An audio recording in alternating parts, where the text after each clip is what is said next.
గుంటూరు జిల్లా టీడీపీ నేతలు ఐక్యతారాగం వినిపించారు. తామంతా ఒక్కటేనని చాటి చెప్పే ప్రయత్నం చేశారు.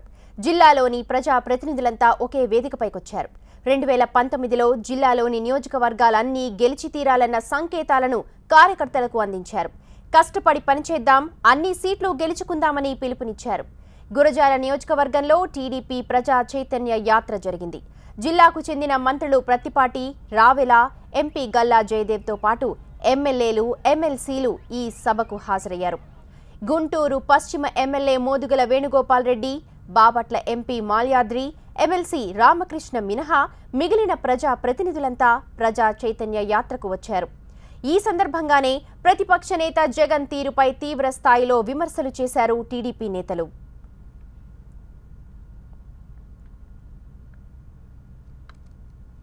ఆసోపేతంగా తీసుకొని పల్నాటి పౌరుషం అంటే ఏంటో నిరూపించినటువంటి నాయకుడు ఎరపతినేని గారని నేను మీకు తెలియజేస్తా ఉన్నాను. పగటి కలలు గంటా ఉన్నాడు జగన్మోహన్ రెడ్డి. నిన్న వచ్చాడు ఇక్కడికి విజయవాడ. కృష్ణా జిల్లా కలెక్టర్ని జైలుకు పంపిస్తాడంట. ఎందుకంటే జగన్మోహన్ రెడ్డి నిద్రలో కూడా జైలే వస్తా ఉంది. కలవరిస్తున్నాడంట నిద్రలో కూడా జైలు, సెంట్రల్ జైలు అని. ఎందుకంటే ఈ రోజు కాదు రేపు కాకపోతే ఎల్లుండో జైలు తప్ప అధికారం లేదు ఎప్పటికీ జగన్మోహన్ రెడ్డికి. అందుకనే ఆయనకి జైలే గుర్తుకొస్తా ఉంది. ఎందుకంటే కలెక్టర్కి అధికారాలు ఏంటో జగన్మోహన్ రెడ్డికి తెలియదు.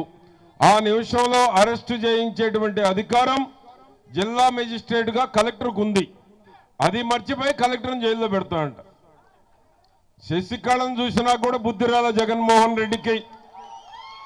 66 కోట్లకి ఎన్ని సంవత్సరాలు జైలేశారు మీరు చూడండి.